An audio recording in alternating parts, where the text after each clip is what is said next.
তো সোনামার পাপা সোনামার জন্য ঘড়ি নিয়ে এসছে। তো সোনাম অনেকদিন ধরেই বলছিল, তো তো দেখো সোনামাকে এখন বলা হচ্ছে চোখ বন্ধ করে হাতটা পাতো। তো সোনামা হাতটা বাড়াচ্ছে, হাতে ঘড়িটা পরাবে।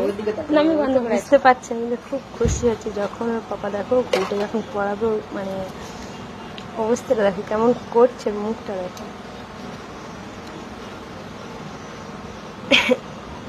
অনেক দিনের আসল ঘড়ি পরবো পাপা, ঘড়ি। তো যখন পড়াচ্ছে তো বুঝতে পারছি না, কিন্তু হাসছে।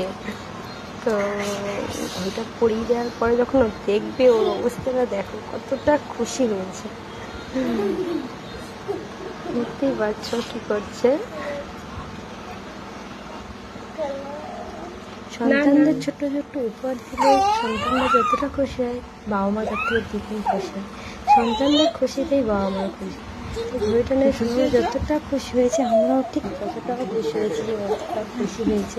আমাদের তো মানে দায়িত্ব যে সন্তানরা যাতে খুশি থাকে, ভালো থাকে, সেটা দেখে। তো বাচ্চারা খুশি হলেই আমরা খুশি, তাই।